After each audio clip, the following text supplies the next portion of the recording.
Welcome back. Let me ask you something.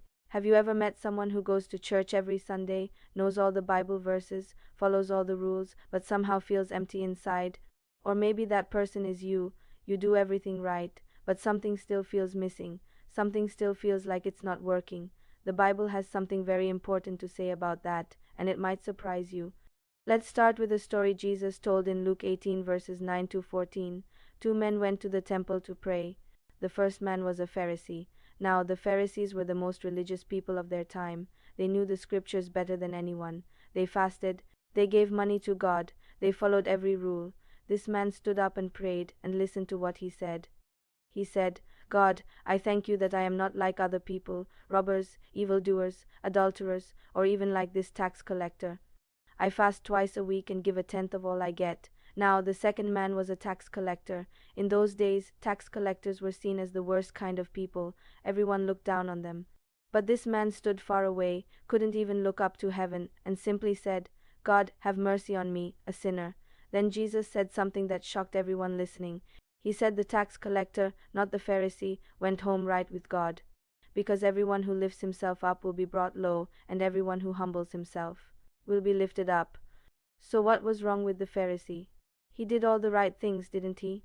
Yes, but look closely at his prayer. Every sentence started with himself. He was talking to God, but thinking about himself. He wasn't looking up at God. He was looking down at people around him. His religion had become about him, about how good he was, about how much better he was than others. That is what a religious ego looks like. And Jesus said that kind of religion doesn't work. It keeps you away from God, not close to Him.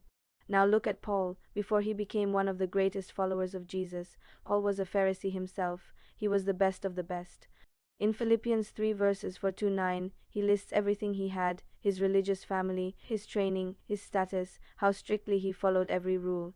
He had every reason to feel proud, but then he says this, whatever were gains to me I now consider loss for the sake of Christ. He says he counted all of it, all his religious achievements, all his credentials, as rubbish, as nothing. Why? Because he found something real. He found an actual relationship with Jesus, and everything he had built up religiously was just getting in the way. That is the religious ego.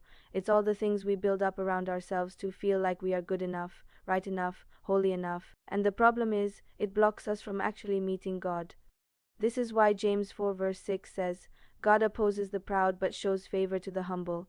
God doesn't resist people who struggle. He doesn't resist people who fail. He resists people who are full of themselves, because when you are full of yourself, there is no room for Him. And Isaiah 64 verse 6 goes even further. It says, all our righteous acts are like filthy rags. That's a strong statement. Even our best religious performances, when they come from a place of ego, from wanting to look good, from trying to earn our way, they don't impress God. Not even a little. Now look at King Nebuchadnezzar in Daniel chapter 4. He was the most powerful king on earth. One day he looked out over his kingdom and said, Is this not the great Babylon I have built? He was full of pride in his own greatness, and right at that moment God humbled him completely. He lost his mind, lived like an animal in the field for 7 years, until he lifted his eyes to heaven and gave God the glory. And when he did that, when his ego was finally broken, his kingdom and his sanity were restored, he said, Now I, Nebuchadnezzar, praise and exalt and glorify the King of heaven, because everything he does is right and all his ways are just, and those who walk in pride he is able to humble. So what does dismantling your religious ego actually look like? Jesus shows us in Matthew 5 verse 3. He says, Blessed are the poor in spirit, for theirs is the kingdom of heaven. Poor in spirit means you come to God with nothing, no achievements, no list of good things you've done, no spiritual scorecard, just you needing Him. That is where true spiritual freedom begins, not in doing more, not in being more religious, but in letting go of the idea that your religion makes you something special. Paul said it simply in Galatians 2 verse 20, I no longer live, but Christ lives in me. He didn't say I pray more now or I follow more rules. He said he stepped out of the way so Christ could live through him. That is freedom. That is what happens when the religious ego finally comes down. So here is what the Bible is saying. True spiritual freedom is not about building yourself up religiously.